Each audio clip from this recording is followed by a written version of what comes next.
Sonia con su conferencia la dimensión crítica de la melancolía. Muchas gracias, Vicente.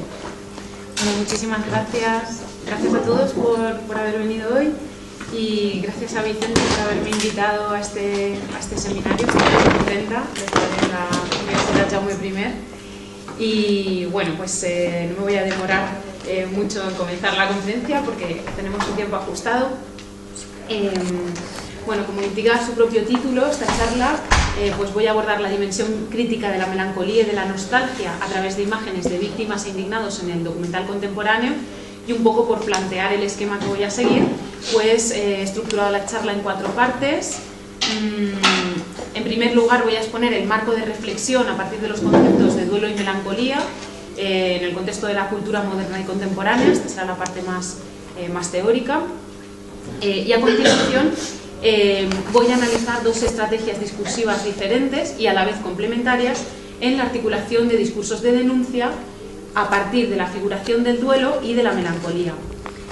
Por una parte, una que implica la evacuación de los significantes de resistencia en la elaboración de un discurso propagandístico de tipo oficial. Y para ello pues, he escogido como caso de estudio algunos ejemplos de la propaganda republicana de la Guerra Civil Española. Y por otra parte, vamos a ver algunos ejemplos presentes ya en documentales contemporáneos en los que la figuración de las víctimas sufre un nuevo proceso de resignificación para articular un discurso de resistencia o, si se quiere, dentro del marco conceptual de este proyecto, de indignación o de protesta. Para concluir, pues introduciré la obra de Patricio Guzmán, Nostalgia de la luz, que vais a ver después, en la que de alguna manera se tematiza todo aquello de lo que vamos a estar hablando en esta charla, esa dimensión crítica de la melancolía o de la nostalgia en este caso, a la que me voy a referir en los próximos minutos. La primera parte del enunciado que encabeza esta charla, la dimensión crítica de la melancolía, puede resultar paradójica si pensamos que las representaciones habituales e icónicas de la melancolía en la cultura occidental muestran sujetos pasivos, sin interés por el entorno inmediato, ensimismados. La primera acepción de la palabra melancolía en el diccionario se refiere a una tristeza vaga, profunda, sosegada y permanente, nacida de causas físicas o morales que hace que quien la padece no encuentre gusto ni diversión en nada. Marek Bielczyk lo expresa del siguiente modo: la cara pegada a la mano en un gesto que sirve para apoyar la cabeza y la mirada perdida como en sueños es claramente el primer cliché de la documentación y la iconografía melancólica y alude a una vida que no puede tenerse en pie, aplastada como está por un peso que no es capaz de sobrellevar. Prácticamente todas las alegorías de la melancolía representan una figura sedens, un personaje sentado y sumergido en tristes meditaciones, y contienen este motivo de la cabeza abatida, que ya se precipita hacia abajo, hacia la tierra, o bien ladeada y desesperadamente exenta de expresión. Fin de la cita. La etimología de la palabra melancolía sitúa el origen de este concepto en uno de los mitos más antiguos y persistentes de la cultura europea, la clásica teoría de los humores, que fue vigente hasta bien entrado el siglo XVIII y fue formulada por médicos griegos y romanos, sobre todo Hipócrates y Galeno. Esta teoría distinguía dentro de los 4 temperamentos básicos el melancólico. Dicho temperamento se asociaba al exceso de bilis negra en el organismo, y a dicha génesis se refiere la tercera acepción del diccionario de la Real Academia, que califica la melancolía como bilis negra o atrabilis. Pese a que es posible trazar la evolución de este estado de ánimo o patología según la percepción de cada época a lo largo de los tiempos, la formulación que aquí nos interesa es aquella que tiene que ver con la segunda de las acepciones que acepta el diccionario, que hace referencia a, cito, una monomanía en que dominan las afecciones morales tristes, y que establece Freud en su ensayo Trauer und Melancholie, Duelo y Melancolía, en 1917, un momento en el que, por cierto, Europa se enfrenta a la desolación, a los traumas que está provocando la Primera Guerra Mundial. Por tanto, a un proceso generalizado de duelo entre muchas familias. En este trabajo, Duelo y Melancolía, Freud reflexiona sobre la experiencia de la pérdida, a partir de la cual elabora los conceptos de duelo y melancolía. El primero estaría asociado a la reacción frente a la pérdida de una persona amada o de una abstracción que haga sus veces, como sería la patria, un ideal, la libertad, etc. En este caso, la causa de la tristeza que sucede a la pérdida es perfectamente identificable por el sujeto, que debe llevar a cabo toda una serie de rituales para asimilar dicha pérdida. De ahí que Freud se refiere a este proceso de duelo anteponiendo la palabra trabajo, trabajo de duelo. Es aquello que realizamos, aquellos rituales o aquellos procesos cuando tenemos la experiencia de una pérdida que necesitamos superar, como podría ser llevar el luto, por ejemplo, o los funerales, los memoriales. Todos estos elementos tienen que ver con un proceso de asimilación, de interiorización de esa pérdida que resulta traumática y que necesitamos superar. Al finalizar este proceso, el sujeto abandona, por así decirlo, el lugar de los muertos en el que se había instalado simbólicamente en el momento de esa pérdida, y recupera el deseo de vivir, orientando su deseo, su líbido, en palabras de Freud, hacia un nuevo objeto. Por el contrario, la melancolía, y aquí vemos una imagen de Walter Benjamin en una postura típicamente melancólica que Susan Sontag comenta en su ensayo Bajo el signo de Saturno, decía que por el contrario la melancolía se define como una tristeza sin objeto, es decir, una tristeza cuyas causas son identificables o remiten a un sentimiento de pérdida estructural anclado en un pasado ignoto. Cuando la melancolía aparece como un rasgo de personalidad, no quiere decir que la tristeza no tenga una causa, sino que esta causa de alguna manera está oculta, ha sido olvidada o ha sido reprimida por el sistema consciente y el sujeto no puede comprenderla a menos que inicie una terapia para averiguar las razones de esta tristeza. Dirá Freud que la melancolía realiza el trabajo del duelo por un objeto que no se ha hecho consciente. Sin embargo, la melancolía también aparece cuando el trabajo del duelo por una pérdida no se resuelve satisfactoriamente, es decir, puede ser una condición estructural del carácter o puede ser un estado patológico al que se llega cuando todos esos rituales o ese trabajo del duelo que hemos iniciado tras una experiencia de pérdida no adquiere un resultado satisfactorio y por lo tanto nos enquistamos en ese sentimiento de tristeza por la pérdida. En estos casos, el sujeto de alguna manera supera la muerte o la desaparición o la pérdida del ser amado, pero no el sentimiento de pérdida en sí mismo, entendido en términos absolutos. En este caso, el sujeto carece de deseo o de interés por nada o nadie en el mundo que le rodea. Y ese abatimiento, esa desazón, ese desinterés por el mundo es el que identificamos fácilmente en la iconografía occidental referida a la representación de la melancolía. A lo largo del siglo XX y de manera paradójica, la iconografía del duelo, esto es, las imágenes de seres dolientes, ha funcionado como uno de los más poderosos mecanismos visuales adoptados por la propaganda y la fotografía en el cine documental para movilizar los afectos del observador e idealmente invitarle a tomar una posición de denuncia o de intervención ante situaciones de injusticia. Esta paradoja, que se manifiesta en la representación de un sujeto doliente, pasivo, retraído su interés por el mundo que le rodea a causa de un dolor íntimo y personal para la movilización de tipo social, está caracterizada por una tensión entre la distancia radical entre el sujeto que observa y el sujeto que es objeto de la representación, el sujeto observado. Y por otra parte también hay una tensión entre el reconocimiento y la identificación con la experiencia de la pérdida y esa necesaria distancia que se establece. Digamos que una identificación absoluta con el sujeto representado implicaría asumir la pérdida representada como propia y con ello nuestra propia retracción del mundo y de la situación sobre la que acabamos de intervenir, con lo cual el efecto buscado de indignación o de toma de posición sería muy complicado, más bien nos colocaríamos en un lugar de desinterés. Por ese motivo, y dado que la distancia es necesaria para la acción o para la toma de posición que se espera del observador, va a ser preciso alienar, o si se quiere sublimar, el motivo del duelo. Llevar a cabo una bastante notoria operación de abstracción que permita resolver esa tensión entre la distancia y la identificación en favor de esa toma de posición que busca, ¿no? La figura retórica privilegiada para llevar a cabo ese proceso de abstracción será la alegoría. Y esto es algo que han analizado muchos teóricos, entre ellos Walter Benjamin o Susan Sontag. Y será en la alegoría donde encontremos las primeras formulaciones de la dimensión crítica de la melancolía sobre las que trata esta charla. Esta imagen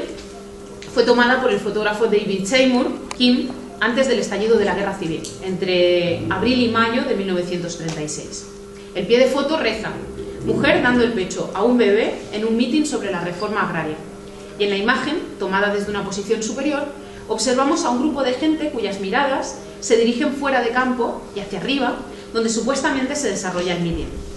La mujer a la que hace referencia el pie de foto ocupa un lugar destacado en la composición, en primer plano y en el centro del encuadre, ligeramente escorada hacia la izquierda. La luz del sol impacta sobre su rostro, por lo que sus ojos están entornados y su boca ligeramente abierta. Mientras escucha con atención, está amamantando a su bebé, dejando ver su seno por la camisa entreabierta. El acontecimiento político al que se refiere el pie de foto está fuera de campo, aunque presente en el pie de foto, por lo que aquello que se le ofrece al espectador es la estampa de la maternidad, que bien puede ser asociada con una larga tradición iconográfica en la civilización cristiana. La de la Virgen dando de mamar al niño Jesús, la Madonna del Latte, de la que encontramos numerosas manifestaciones en el arte religioso. Con el estallido de la Guerra Civil, esta imagen habría de devenir icónica en la propaganda republicana, aunque no sin antes pasar por un minucioso proceso de resignificación. Aquí la vemos insertada en el fotomontaje de Josep Sala realizado en 1937. La imagen ha sido recortada para adoptar un formato cuadrangular y se ha insertado en la esquina inferior izquierda de un cartel en el que aparecen representados 6 aviones que se alinean en un cielo surcado por nubes, mientras que en la parte derecha de la imagen, a un tamaño proporcionalmente mucho mayor, se observa un proyectil con una esvástica impresa. La distribución de la fotografía en relación con los elementos figurativos del cartel facilita la lectura del fotomontaje desde una óptica determinada, pues da la impresión de que la mirada de la mujer y de los personajes que la rodean se dirigen hacia el cielo surcado por aviones y hacia el proyectil, que parece caer directamente sobre ellos. De este modo nada sutil, el valor indicial de la imagen fotográfica, que originariamente quedaba además afianzado por el pie de foto, queda suprimido, de tal manera que únicamente cabe leer la fotografía en términos simbólicos o, si se quiere, metafóricos. No solo ha desaparecido parte de la fotografía original, en la que por ejemplo vemos el rostro de un hombre justo detrás de la mujer, cuya expresión para nada refleja preocupación o miedo, sino que ha desaparecido la información sobre el lugar y la fecha en que fue tomada la fotografía, eliminando, junto al pie de foto, la posibilidad de establecer cualquier vínculo con unos hechos determinados. Sin embargo, el uso de la fotografía se antoja cualquier cosa menos inocente, pues es precisamente el valor indicial de la imagen fotográfica uno de los principales argumentos esgrimidos para dar credibilidad a un testimonio gráfico en los discursos informativos y propagandísticos. La composición del encuadre apunta, por un lado, pero por lo demás, a la sintaxis que adoptaron las representaciones visuales de los bombardeos en la propaganda republicana de la Guerra Civil, que frente a las representaciones casi topográficas de los bombardeos que dominaban las imágenes de los rebeldes, focalizaron el punto de vista de los civiles, de las víctimas que sufrían los bombardeos. Estas representaciones visuales que encontramos en los noticiarios de los reporteros soviéticos Roman Karmen y Boris Makaseyev, en películas como The Spanish Air o en películas como Heart of Spain, suelen mostrar la imagen amenazante de los aviones surcando el cielo desde el punto de vista de los peatones, que los observan atemorizados para, a continuación, ofrecer planos ligeramente picados de los rostros que miran inquietos hacia el cielo. También encontramos ese tipo de composición en numerosas fotografías, como las que tomó Robert Capa durante los bombardeos de Bilbao. Ahora bien, si aquellas imágenes comenzaron a proliferar desde bien pronto, ¿por qué incluir entonces una fotografía que ni siquiera fue tomada durante el conflicto, fue tomada antes? No podemos aventurar las circunstancias que llevaron a Josep Salas a escoger esta imagen de Kim frente a otras, pero al menos podemos preguntarnos qué hay en esta foto que convierte el fotomontaje en algo tan poderoso. La sensación de indefensión que sugiere una madre amamantando a su bebé a pecho descubierto es palmaria y, como ya he apuntado, cuenta con una larga tradición en la imaginería cristiana, algo que implica una serie de connotaciones que tienen que ver sobre todo con la sacralización de la maternidad como fuente de vida. También encontraremos en su versión paganizada, por ejemplo, en películas icónicas como El acorazado Potemkin, encontraremos esta sacralización de la maternidad, me refiero. Por otra parte, quisiera llamar la atención sobre las implicaciones de esta intencionada distorsión o détournement, como decían los situacionistas, en lo que respecta a la figuración de la víctima, que es aquello en lo que se convierte la madre con su hijo en el fotomontaje de Josep Sales, que acabamos de ver. En esta operación de sentido hemos asistido a la conversión de una mujer del pueblo militante, potencial o fehacientemente, puesto que toma parte del público asistente, forma parte del público asistente a un mitin. Hemos asistido, decía, a la conversión de esta militante potencial en víctima impotente de los ataques indiscriminados de la aviación enemiga. Hemos pasado de una imagen que sugiere una potencia, una capacidad de transformar la realidad implícita en la reforma agraria, a la que alude el pie de foto, a una imagen que sugiere más bien impotencia ante una situación de indefensión y que invita al observador a la compasión, es decir, a acompañar en la pasión, una palabra que lleva aparejada nociones de sufrimiento, de pasividad, de inacción, de padecimiento. No será este el único caso en el que una imagen de la maternidad, tomada en un contexto de movilización política, se erige en alegoría de una indefensión a través de la, por una parte, sexualización y por otra, la infantilización de las víctimas. Una mujer con su hijo, una madre dando el pecho, no sin antes haber sido desprovista de los significantes que apuntan a la movilización ideológica. Vamos a ver un segundo ejemplo. Esta segunda imagen que quiero mostrar fue tomada en Barcelona en noviembre de 1936, unos escasos 6 meses después de que fuese tomada la fotografía de Kim. El autor es desconocido, aunque algunos especialistas apuntan a que pudo ser obra de Walter Reuter o José Valdelomar. Se trata de una imagen que ha llegado hasta el presente, sobre todo, a partir de su inserción en otros mensajes visuales, especialmente los carteles realizados a partir del fotomontaje de Mariano Rawitz para el Ministerio de Propaganda de la República, que fueron editados en francés, en inglés y en castellano para su difusión en el extranjero. La imagen original forma parte de un reportaje fotográfico encargado por la Generalitat de Cataluña y constituye una instantánea tomada durante el masivo funeral por la muerte del líder anarquista Buenaventura Durruti. En ella vemos a una apiñada multitud formada por hombres, mujeres y niños, todos los cuales miran a la cámara mientras saludan con el puño alzado. En el centro de la imagen destaca la figura doliente de una mujer que se sustrae al ambiente general y llora desconsoladamente con los ojos cerrados en esta actitud de sustracción. Lleva un niño pequeño en brazos y este, como los mayores que rodean a madre e hijo, mira a la cámara con el puño alzado, a imagen y semejanza de sus mayores. Esta conmovedora imagen aúna dos aspectos que parecen contradecir la dicotomía entre acción, asociada a la voluntad de cambio, y pasión, asociada al sufrimiento y a la compasión, a la que vengo de referirme. Encontramos aquí una excepcional estampa que aúna el duelo y el fervor revolucionario. Es bien conocida la movilización y el fervor popular con que se vivió la muerte de Durruti, y esta imagen constituye todo un documento en este sentido. Ahora bien, en las intervenciones que posteriormente se realizaron, veremos que nuevamente desaparece el componente político para aislar los elementos que evocan más uníficamente el pathos. El rostro doliente de la madre y la mirada a cámara del niño. En el rostro, por cierto, se han dibujado los ojos, ¿no? Se les ha dado una mayor presencia. El resto de los personajes que aparecen en la fotografía son suprimidos en el fotomontaje de Rawitz y hasta el puño cerrado del niño queda oculto por los segmentos triangulares que cubren los dos extremos inferiores del cartel. Por lo demás, la posición desde la que se ha tomado la fotografía original, por debajo del nivel de la mirada de la mujer, enaltece y dignifica a los personajes, mientras que el fotomontaje corrige el punto de vista gracias a una sabia disposición de los elementos compositivos, de modo que los rostros aparecen más cercanos y a la altura visual del observador. En el fondo, veremos el motivo recurrente de los aviones que surcan el cielo amenazadoramente, una vez más. Una amenaza que pone de manifiesto el edificio en ruinas que observamos en el lateral izquierdo de la composición. En este contexto, la expresión de dolor de la madre, tal y como la observamos en la fotografía, se torna aquí en expresión de temor, de indefensión ante el ataque inminente. Al igual que sucedía con la fotografía tomada por Kim, todos los significantes que remiten a una toma de posición política, los puños alzados, el pie de foto o el contexto en el que se marca la fotografía, el reportaje fotográfico encargado por la Generalitat de Cataluña sobre el funeral de Durruti, han sido evacuados para aislar únicamente los elementos que invocan el sufrimiento, la indefensión, el pathos en definitiva. De modo que si la movilización en el bando republicano supuso la politización de cuerpos tradicionalmente apartados de la esfera social y política, las mujeres en la figura de las milicianas, los niños que aparecen asiduamente en la prensa extranjera en actitudes poco infantiles, como esta niña con una pistola y el puño alzado, la propaganda oficial de la República, especialmente la dirigida al extranjero,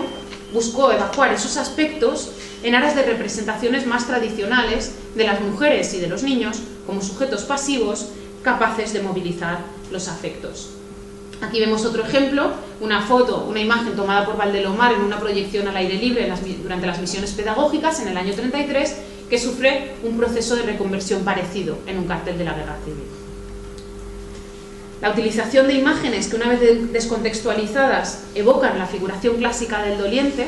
da cuenta de la articulación de una mirada de un observador de tipo melancólico, para la que el objeto del duelo ha desaparecido, sedimentándose tal vez en los estratos más profundos del inconsciente.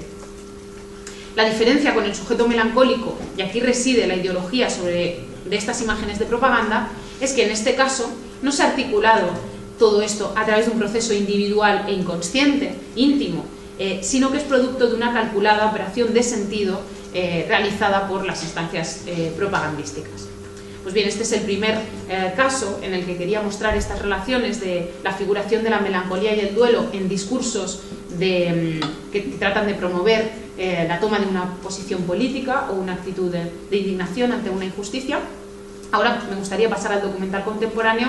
y comentar el caso de la obra de la película 48 de Susana Sousa, aunque no sé si es preferible porque tenía estas tres partes, Susana Sousa, Patricio Guzmán, no sé si es preferible saltar una y dejar más tiempo para la discusión o porque creo que no me va a dar tiempo a todo.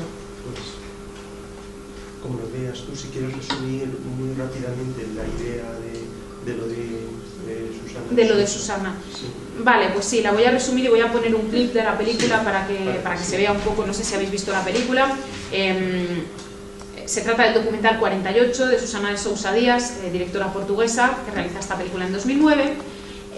y constituye una elaboración de los motivos del duelo y la melancolía bastante distinto al que acabamos de ver. La película aborda los 48 años de la dictadura portuguesa, bajo el gobierno, bajo la represión de António de Oliveira Salazar, y utiliza un dispositivo que es aparentemente muy sencillo. A partir de las fotografías de registro policial de los detenidos políticos de oposición a la dictadura, los sujetos representados cuentan en primera persona, desde el presente, su experiencia en las cárceles de la PIDE, de la Policía de Defensa do Estado. Y, de alguna manera, como vamos a ver, pues Susana Sousa con esto no solo se sitúa en la parte, digamos, en el lado antagónico a lo que sería la política oficial del Estado, sino que se apropia de los propios instrumentos de represión simbólica empleados por ese Estado para ordenar la represión física de los detenidos, puesto que se trata de imágenes del registro policial. En ese sentido, pues establece un contrapunto interesante con las imágenes que hemos analizado, puesto que, de alguna manera, en lugar de descontextualizar las imágenes, que es lo que hacen estos carteles de la propaganda republicana, lo que hace Susana Sousa es un proceso de recuperación, de visibilización de unas imágenes que habían estado olvidadas en los archivos estatales y de manera muy importante, de contextualización de las circunstancias en las que fueron tomadas esas fotografías. Así que, digamos que esa condición de visibilización y contextualización no solo se va a erigir en condición para la realización del trabajo del duelo necesario, que ha sido aplazado durante los largos años de la dictadura y también durante el proceso democrático, sino también para la neutralización, al menos simbólica, de la melancolía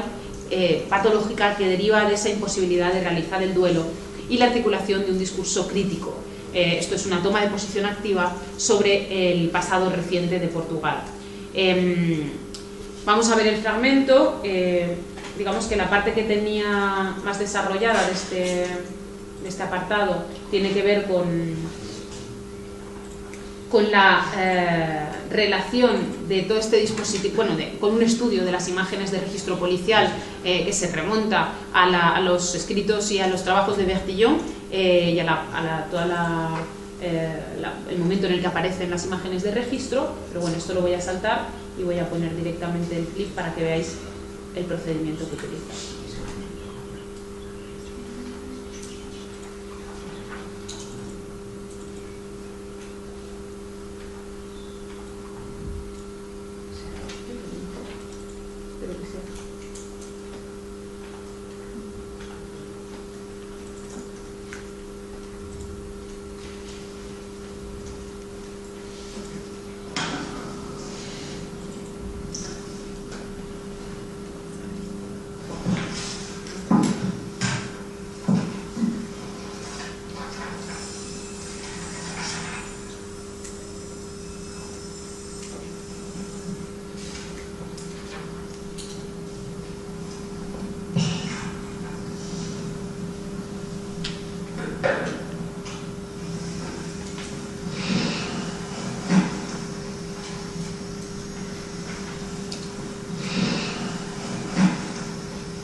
ser preso, há ali um combate, há uma luta entre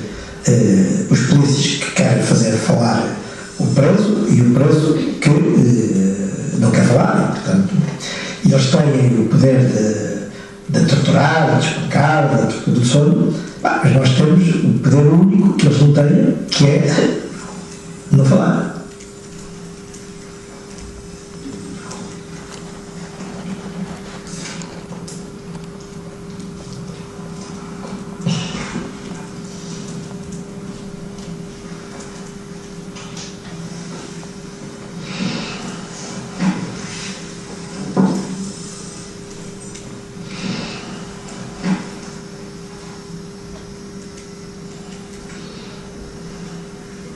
Eu fui preso com 52 quilos e ao fim de estar nos cursos de Lajou aumentei qualquer coisa com 14 quilos, não é? Não havia movimentos, não dá, tanto eu engordei desmesuradamente, não é?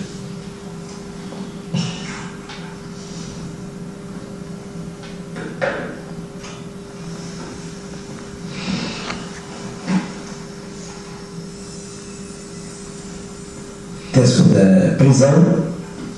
o que tem de originalidade são estas caras medonhas, né?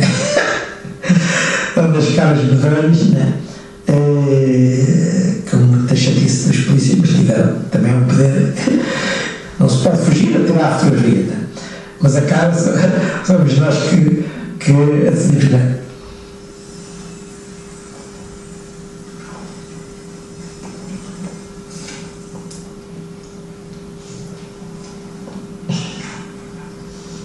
Eles não têm pressa. Eles não têm pressa. Estão procurando almoçar o preso, portanto. Eu cheguei a um estado lastimoso.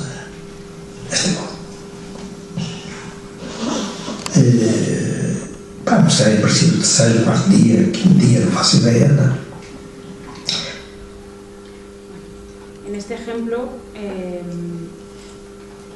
digamos que lo que quería mostrar, bueno, la película lo que hace es recoger este tipo de fotografías,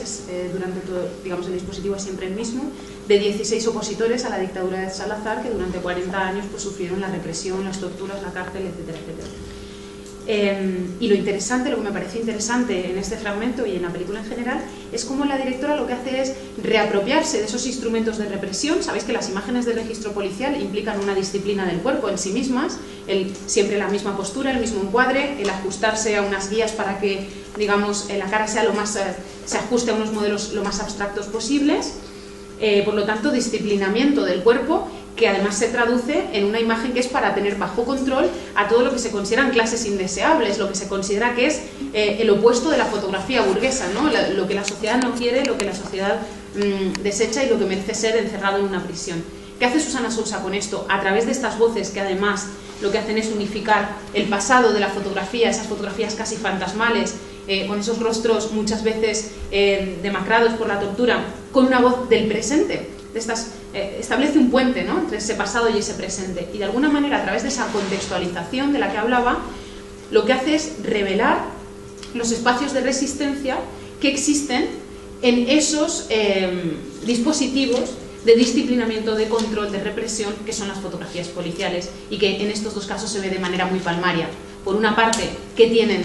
frente a los que les quieren hacer hablar, que es la capacidad de no hablar, y por otra parte, vale, vosotros me hacéis la foto, pero yo voy a poner esta cara o voy a hacer como que estoy impasible, no me voy a derrumbar, no voy a perder la dignidad, ¿no? Que es algo que vosotros estáis esperando de mí. Por tanto,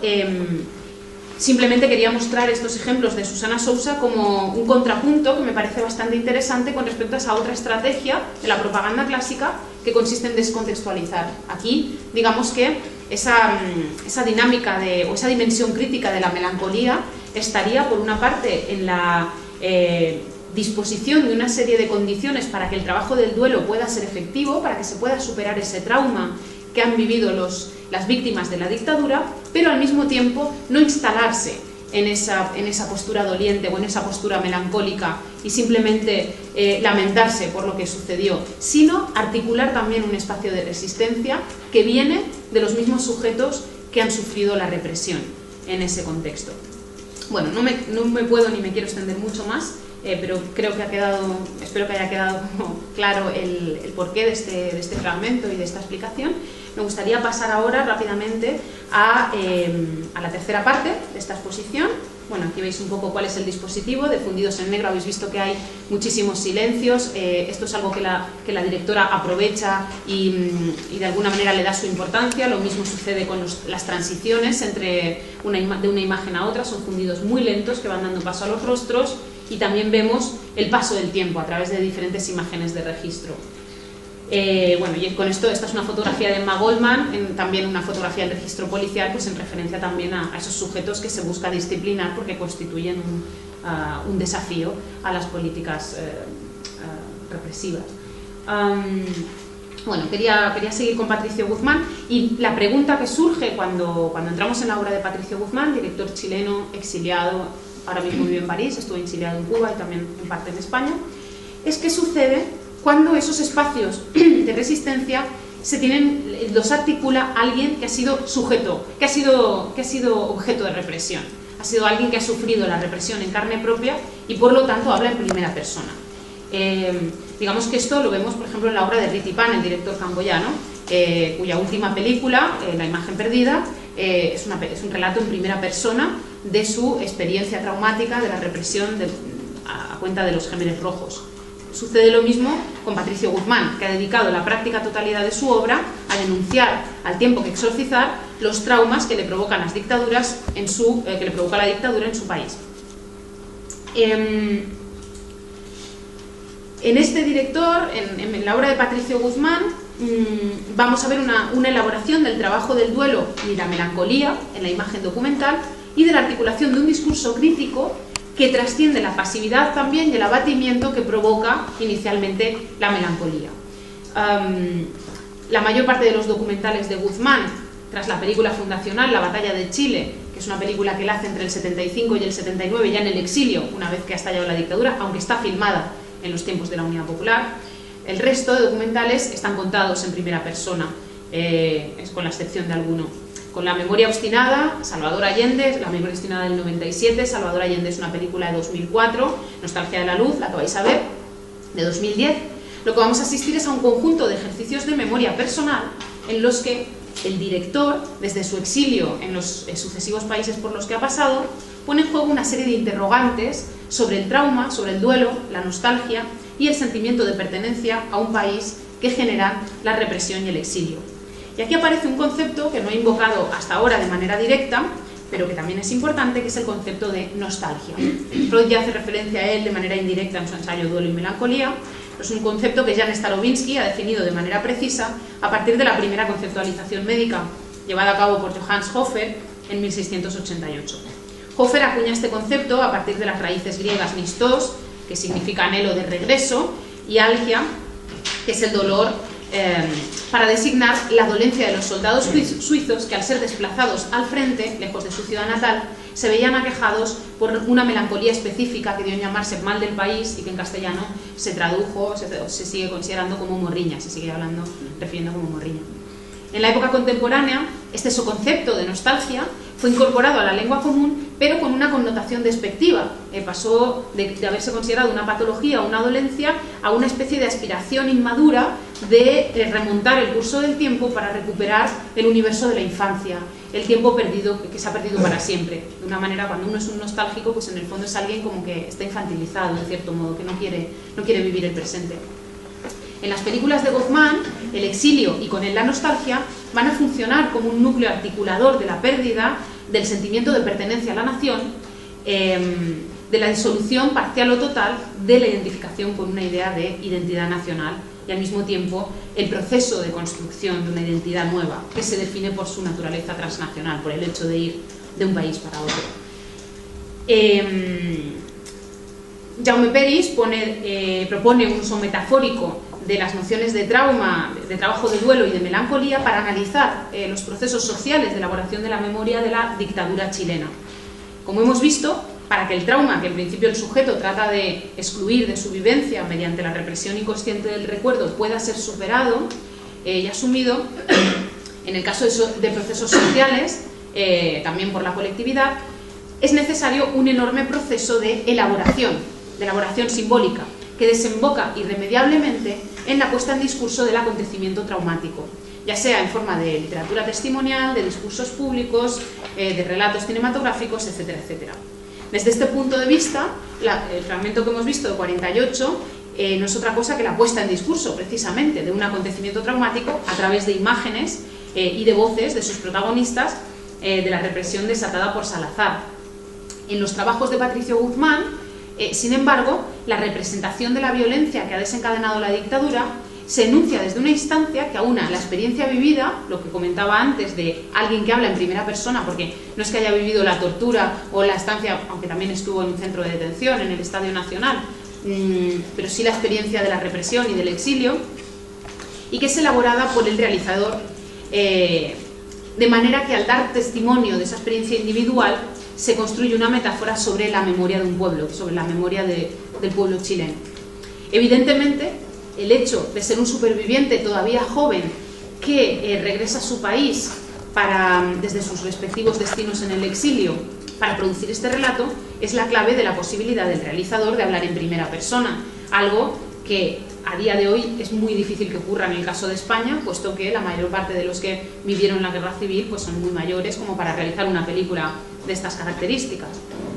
Desde este punto de vista, el cine de Patricio Guzmán pues representa un paradigma indiscutible del realizador que construye un relato sobre la violencia dictatorial a partir de materiales previos y posteriores a la dictadura, con un significativo vacío de imágenes correspondientes a la dictadura que el director se ocupa de llenar gracias a entrevistas y testimonios que va recogiendo. Y de alguna manera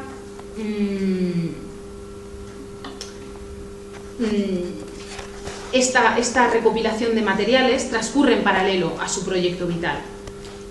Lo que vemos es un compromiso ideológico con el gobierno de la Unidad Popular de Salvador Allende, que vemos reflejado en la batalla de Chile, la recuperación de la memoria del presidente en Salvador Allende, que es una especie de biopic documental o documental centrado en la figura del presidente, hasta la realización del necesario trabajo del duelo al que asistimos, y de sanción histórica también, al que asistimos con Chile, la memoria obstinada. Nostalgia de la luz constituye una especie de cierre, un broche simbólico a todo este proceso de elaboración, por una parte de fijación de la memoria, puesto que La batalla de Chile es una película que se hace con la intención clara de que quede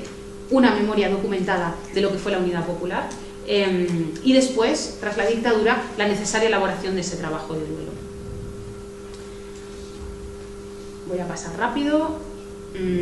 Voy a mostraros un fragmento de Salvador Allende para que veáis, por una parte, esta utilización de la primera persona en el cine de Patricio Guzmán, y por otra parte el trabajo que hace sobre los objetos, que es casi un trabajo melodramático, de objeto melodramático, en el sentido que vais a ver que los objetos que recupera el director corresponden a ver, esto es 48 otra vez, sí, perdón.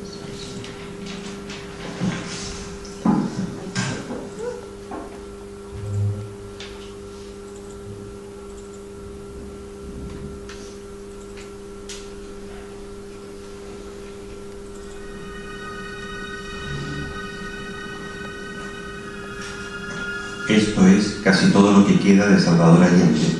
presidente de Chile en 1970.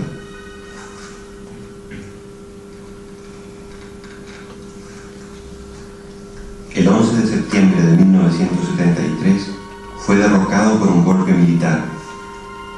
En su cuerpo sin vida se encontraron estos objetos, historia desperdigada.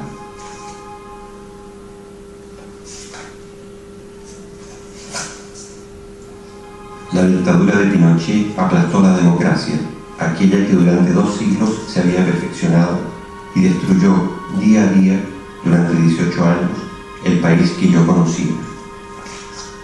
Miles de chilenos fueron asesinados y torturados,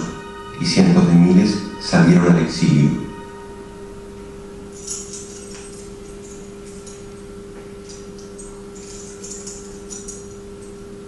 Rastreando en museos y archivos, hoy solo este fragmento es visible al público.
La aparición del recuerdo no es cómoda ni voluntaria, sacude siempre. Salvador Allende marcó mi vida. No sería el que soy si él no hubiera encarnado aquella utopía de un mundo más justo y más libre que recorría mi país en esos tiempos. Yo estaba allí, actor y cineasta.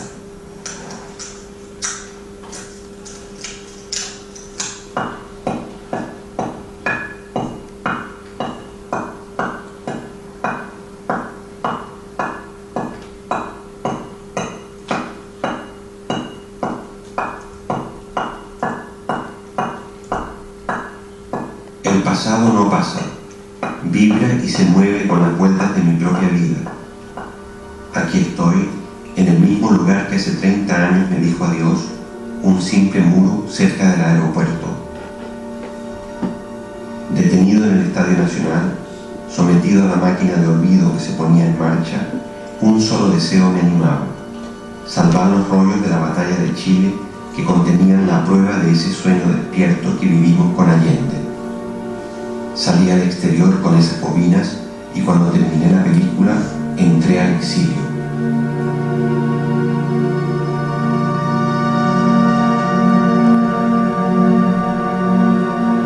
Hoy regreso y al empezar este nuevo viaje encuentro al hombre que pintó los muros y que escribió el nombre de Salvador Allende en todas las calles de Chile.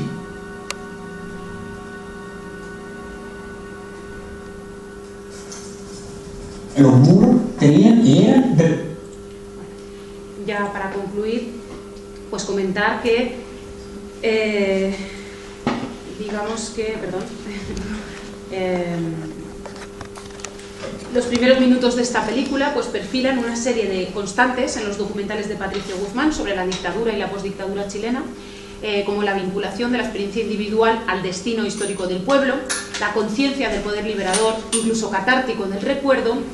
y el poder del cine, que aquí encontramos una vez más el relato fundacional en torno a la batalla de Chile, como maquinaria de puesta en discurso del trauma en una operación simbólica de rescate de la memoria. Había traído otros ejemplos de Chile, la memoria obstinada, en los que vemos este funcionamiento que hemos visto, el tratamiento de los objetos personales de Salvador Allende, llevado casi hasta el extremo. Es una película anterior a Salvador Allende y en el que los dispositivos melodramáticos funcionan de una manera mucho más, pues más intensa. Pero paso ya a la conclusión. Simplemente para introducir Nostalgia de la Luz, que es la película que vais a ver a continuación, decir que esta película marca un giro importante. Es una película de 2010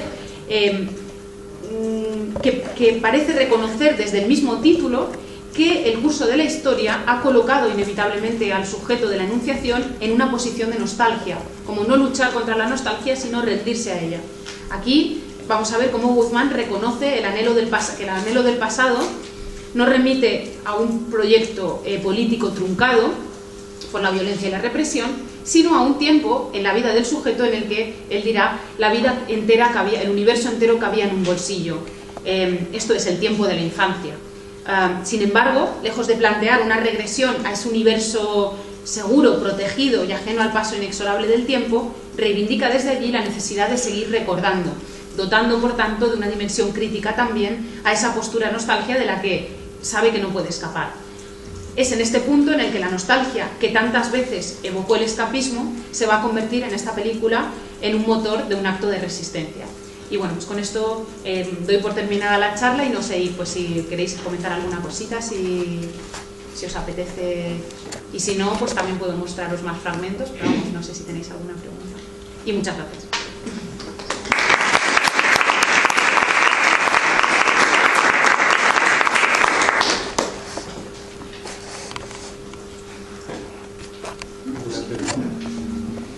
Tenemos la oportunidad de preguntarle a Sonia sobre también la película que vamos a ver a continuación. Lo conocéis, pero que vamos, ¿tenéis alguna inquietud que se desprende de esto? También a veces cuesta, cuando es una cosa así tan acelerada también, pues un poco sedimentar todo, ¿no? Y poder elaborar los conceptos y... Bueno, hay un proceso, ¿no?, que yo creo que ha quedado muy claro al hilo de tu presentación, que es que, no sé, por decirlo con una palabra así, no sé si muy apropiada, ese proceso de resemantización, ¿no?, de las imágenes, de transformación de sentido, en el que, bueno, pues parece que construir una imagen de víctima o una imagen de resistencia puede ser ambivalente, ¿no? Puede ir en las dos direcciones. Lo has explicado en relación con estas imágenes de la guerra civil. Yo creo que también lo vemos en muchas experiencias actuales, ¿no? Entonces, me gustaría ver si puedes desarrollar un poco esta idea, ¿no?, de esa ambivalencia de las imágenes que, bueno, pues como hemos visto en lo de Susana de Sousa, dependen de la actitud del realizador o del artista o de quien manipula esa imagen para construir un espectador determinado, ¿no? Voy a reapropiarme imágenes de la represión y voy a hacer pensar al espectador desde una posición distinta para que esa víctima poco a poco vaya cogiendo la consistencia de un resistente político. Eso me ha parecido una idea muy sugerente en tu charla, y no sé si crees que... Sí, me parece una pregunta muy interesante. Georges D. Huberman es alguien que ha teorizado muchísimo sobre esta cuestión y para mí es un referente al que le sigo bastante de cerca, y él, por ejemplo, plantea la necesidad de que tanto los historiadores tengan nociones de análisis de la imagen, sean capaces de entender la imagen desde el punto de vista del lenguaje audiovisual, como que los analistas de la imagen, los estudiosos del cine, tengan un enfoque histórico sobre las imágenes que están trabajando, precisamente porque el tradicional fetichismo que se ha atribuido a la imagen fotográfica y cinematográfica en aras de su carácter inicial, del hecho de que, sobre todo en la época analógica, pues constituía una huella física de una impresión de luz sobre un soporte fotosensible, pues ha hecho como darle una fe, depositar una fe en las imágenes que trasciende con mucho la relación real que las imágenes tienen con la verdad o con lo auténtico. Sabemos que el hecho de encuadrar, el hecho de seleccionar un tema, como decía Bertov, no ya solamente seleccionar el encuadre, sino elegir un tema, ya supone una toma de posición. Por lo tanto, ¿qué vamos a decir de las imágenes que ya han sido tomadas y a las que se le puede dar una significación determinada? Sabemos que las asignaturas de guión cinematográfico, una de las prácticas que los profesores suelen utilizar es llevar una fotografía y pedirle a los estudiantes que cuenten una historia, y a partir de esa fotografía, si no tenemos ninguna información, podemos inventar lo que sea, y todo puede ser verosímil. Por lo tanto, efectivamente, yo creo que es muy interesante esa cuestión, y en los casos que hemos visto me parece también significativo que cuando se trata de operaciones propagandísticas o sobre todo oficiales, se tiende mucho a la descontextualización y a invocar los elementos emocionales que se encuentran en las imágenes, que se pueden extraer de las imágenes, mientras que lo que yo por lo menos he estudiado desde el punto de vista de dimensiones críticas o de resistencia del documental, a lo que apuntan en todos los casos es, por una parte, a una visibilización, pero de manera muy importante a una contextualización, a contar la historia de esas imágenes, a contar en qué circunstancias fueron tomadas, por quién, para qué, y esa contextualización es la que realmente nos permite introducir una dimensión crítica, es decir, incluso, aunque sean las imágenes tomadas por los represores, como es el caso de la película de Susana Sousa, ella no podía partir de otro material porque no existe. Y en el momento en el que te pones a hablar con cualquier persona, incluso aquí, que haya vivido la dictadura, lo primero que te dicen es que no podían tener cámaras porque era una cosa muy peligrosa, con lo cual lo que tienen los procesos represivos es que a veces hay que recurrir a las imágenes de los represores. También sucede en la imagen perdida de Ritipal, en la que no sé si la habéis podido ver, pero es una película en la que él renuncia al uso de la imagen de archivo si no es para contextualizar y cuestionar el enfoque de la realidad que ofrecen esas imágenes propagandísticas, y él, para contar su experiencia personal, que es la que en ese documental está legitimada precisamente por haberla vivido, por ser un superviviente, lo hace a través de unas figuritas de arcilla, de una animación con dioramas. Con lo cual, no sé si respondo a tu pregunta, pero... Sí, además me lleva a otra reflexión que obviamente no podemos resolver aquí, ¿no? Esto es un tema muy amplio, pero que al menos sí me gustaría escuchar tu posición ante esto, porque de lo que acabas de decir se desprende que, bueno, esa necesidad de contextualización de las imágenes, etcétera, es que, en fin, las imágenes se pueden convertir en un instrumento de conocimiento del pasado si son bien contextualizadas. Lo que tú has desarrollado en tu presentación de hoy, ¿no? Estos conceptos de melancolía, de nostalgia, etcétera,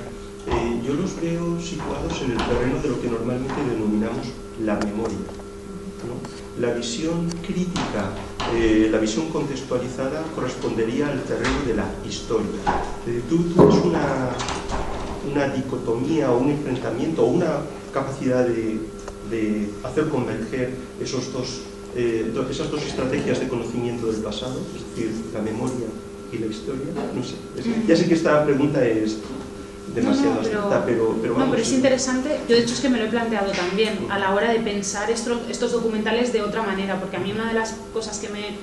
me genera, por ejemplo, las películas de Patricio Guzmán, Chile, la memoria obstinada, por una parte es como una implicación emocional, son películas que me entristecen muchísimo verlas y que muchas veces me generaban un rechazo, porque esa tristeza que me producían me impedía tomar distancia para evaluar el acontecimiento que se está contando de una manera crítica, de una manera a lo mejor brechtiana, ¿no? Si se quiere. Y sí que, a pesar de que pudiese compartir los postulados desde los que habla el director o la denuncia de ese acontecimiento histórico en concreto, ese tipo de prácticas o de operaciones significantes no me convencían del todo y siguen sin convencerme, en cierto modo, ¿no? La posibilidad de una conciliación yo la veo difícil, o sea, no creo que sea... no creo que la historia o la posición del historiador pueda ser o deba ser melancólica, pero a lo mejor sí que tiene que ver con el trabajo del duelo. En el caso de Susana Sousa, precisamente también me parece interesante el justaponer el trabajo de Susana Sousa con el de Patricio Guzmán, porque no me parece baladí el hecho de que Patricio Guzmán hable en primera persona y que Susana Sousa hable en tercera persona, aunque a través de personas que están reproduciendo un testimonio. Yo creo que el intento que hace Susana Sousa es un trabajo de historiador. O sea, creo que ella ha hecho un trabajo que se puede equiparar al de un historiador, porque ha estado investigando en los archivos, se ha estado documentando muchísimo para elaborar este documental y para elaborar su investigación, y ha recurrido a los testimonios de la manera que recurren los historiadores, como fuente primaria. A partir de ahí ella elabora un documental que puede constituirse, desde mi punto de vista, por una parte, en un espacio para el duelo, o sea, en favorecer que esas personas puedan salir a la luz o contar sus experiencias y por tanto facilitar ese trabajo del duelo, pero también un trabajo de tipo histórico sobre lo sucedido en Portugal. En el caso de Patricio Guzmán no creo que se pueda equiparar a un trabajo histórico, creo que es más un trabajo de testimonio, pero me parece interesante el giro que él ha operado en su obra, lo veréis con Nostalgia de la Luz, en el sentido de distanciarse un poco de su propia melancolía, de su propio trauma. En el fondo, yo cuando veo la batalla de la memoria obstinada, pienso, bueno, en el fondo no le podemos pedir a Guzmán que no sea melancólico o que no sea melodramático, que no utilice estos dispositivos melodramáticos que, bueno, he traído un fragmento que no lo he proyectado, pero que es, desde mi punto de vista, utiliza una estrategia que es propia del reality show, o sea, que va a la lágrima, a buscar la lágrima, y por ejemplo, en Chile, la memoria obstinada utiliza la sonata del claro de luna de Beethoven, que es como banda sonora, que es una melodía claramente asociada a los imaginarios melancólicos. Entonces, a mí todas estas cosas me chirrían, a pesar de que me emocionen, es como que me emocionan a mi pesar. Pero en el fondo me pregunto si a alguien que está hablando en primera persona, en este caso, se le puede pedir un rigor histórico. Yo creo que el rigor histórico lo tenemos que buscar como espectadores por la justaposición o por el contraste de diferentes puntos de vista o de diferentes fuentes. Y la pregunta que tú hacías, yo creo que se responde más pensando en un documental como el de Susana Sousa, que además sigue una línea porque tiene otros documentales que también sigue este tipo de trabajo y que, por supuesto, suponen una toma de posición clara, pero al mismo tiempo creo que tienen detrás una investigación y una distancia histórica que los documentales de testimonio no tienen. Entonces, sí que me parece una pregunta interesante porque a mí misma me plantea un conflicto compaginar esas dos cuestiones, ¿no? Del pasado histórico, la memoria, la melancolía. Pero me parece interesante eso, cómo algo que se utiliza solo para movilizar los afectos en discursos, por ejemplo, propagandísticos, puede dársele un giro. Y el propio Guzmán, en esta película, Nostalgia de la Luz, creo que al final acaba tomando conciencia de eso, de decir, vale, asumo que soy melancólico o que soy nostálgico, pero sí, aún así voy a reivindicar la visión crítica del pasado, porque en el fondo es lo que está proponiendo también. Entonces no sé si respondo. Riti Pan también hace un poco lo mismo. Riti Pan, en La imagen perdida, es una voz totalmente devastada por el recuerdo y por el trauma. Claro, también es que instalarse en un pasado como ese tampoco es nada cómodo para el testimonio, ¿no? Por mucho que tú anheles el tiempo de la infancia, como aquella frase, ¿no?, de Alejandro Dumas, ningún tiempo pasa, ¿cómo era? ¿Qué tiempos tan felices aquellos en los que éramos tan desgraciados? Pues, no sé. No sé si alguien más quiere comentar algo. Sí, precisamente en relación con este planteamiento de la memoria y la historia, ¿no? Mi formación es de historiador bueno, pues, las páginas que se han escrito sobre esta relación entre memoria e historia pues, son innumerables, ¿no? Pero un poco coincido, ¿no?, con lo que estáis planteando y bueno, me ha gustado, me ha reconfortado precisamente esta llamada a la necesidad de contextualización de todos estos testimonios, ¿no? Y me ha interesado, igual que a Vicente, estabas señalando tú ahora, subrayando la importancia o el planteamiento que hace Susana de Sousa en las imágenes o en el trabajo que nos has mostrado, que es un poco el reciclar, ¿no?, el retomar aquellas imágenes para no sé si conocer o tomarlas como testimonio de algo que era contrario a lo que originalmente están pensadas. En este caso tenemos las imágenes porque son de una época en la que es posible tener imágenes, pero me estaba recordando al mismo tiempo todo un proceso en lo que es en los años 70, en los años 80, desde la historia social, sobre todo británica, que es la utilización de ficheros policiales para precisamente acercarnos a los delincuentes de los que conocemos menos. Es decir, tenemos la posibilidad de tener menos fuentes a las cuales acercarnos a ellos y precisamente son los ficheros policiales los que nos van a permitir darles rostro, darles a esos individuos, y en cuanto que tenemos muchas fichas policiales ya no solo es el individuo sino es el colectivo social, ¿no? Es decir, nos permite establecer toda una serie de pautas de conocer unos grupos sociales, cuáles son esas características en función de qué delitos cometen, y nos permite, y aquí recojo el título, ¿no?, del libro, por ejemplo, de George Rude, de darles un rostro a la multitud, una multitud que nos aparece completamente deformada, borrosa, nos permite ir poniéndoles caras, ¿no? Claro, cuando llega la imagen ya les ponemos la cara exacta, pero también una cara social, ¿no?, una cara de eso. Entonces, bueno, me ha resultado interesante este planteamiento, ¿no? Y sobre todo las diferencias que estabas señalando, ¿no?, en la aproximación, en el uso de la imagen. Yo no soy un especialista en el uso de la imagen, pero, y otro de los elementos, y vuelvo a esa llamada, ¿no?, a la contextualización, que sí, bueno, que el historiador con la memoria tiene un diálogo complicado, cuanto menos complicado, pero en ese planteamiento que has hecho tú de las imágenes, del documental de Sousa, de que, bueno, cuáles eran las armas, cuáles eran las fuerzas que les quedaban de mostrar resistencia. Era poner una mala cara a la hora de la foto, no es aquello que vosotros vais a querer que salga, sino precisamente lo que yo quiero que salga, va a ser mi expresión, va a ser la que yo he decidido. Un poco también conectar con lo que son los acercamientos también para épocas más anteriores. No estoy trabajando sobre imagen, sino lo que Jim Scott planteaba sobre resistencias cotidianas. Es decir, no existe una forma coordinada de protestar, no hay una forma coordinada de plantear lo que puede ser una oposición, una resistencia, una protesta, sino que es un aspecto individual, pero un aspecto individual que se reproduce muchas veces sin que haya una coordinación. Y por lo tanto, esas resistencias cotidianas, el que puede ser robar una manzana, pero claro, la forma de reiterarse sin que haya una estrategia, es decir, vamos todos a robar una manzana, es decir, si no son estrategias individuales, se convierten en una forma colectiva al mismo tiempo de mostrar. No es tanto el querer darle un altavoz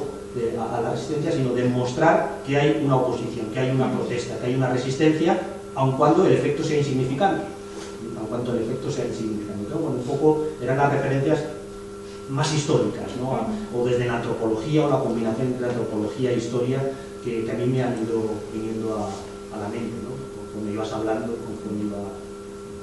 Pues muchas gracias por tu comentario, y además me parece muy interesante lo que comentas sobre estos pequeños actos cotidianos de resistencia. Yo traía la parte de una de las partes que he pasado más rápido. Claro, todo esto a lo mejor he abordado muchas cuestiones como complejas y de manera a lo mejor un poco superficial, con lo cual pues puede haber ahí algún deslizamiento, ¿no? O alguna cosa que no se haya entendido con toda la complejidad que tiene. Pero uno de los autores que me han interesado mucho en este sentido y que tenía pues alguna cita suya es Adam Sekula, que es un escritor que ha escrito sobre el cuerpo y el archivo y que ha analizado estas fotografías del registro policial con esa dimensión precisamente sancionadora de determinadas clases sociales. Y es muy interesante porque él lo contrapone al tipo de retrato que se hace de los burgueses, de los grandes líderes políticos, con la figuración del cuerpo que aparece en los retratos policiales y cómo eso sirve, aunque parezca ser objetivo o abstracto o casi un método científico que propone este Bastillon, pues en el fondo están llenos de ideología, están atravesados por la ideología. Y en ese sentido, pues el gesto, por ejemplo, que hace Susana Sousa, también hay que pensar en lo fuerte que es.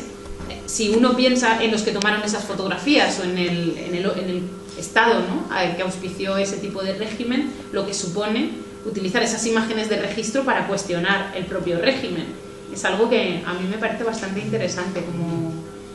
como gesto, ¿no? Entonces, pues bueno, habría mucho que decir en ese sentido y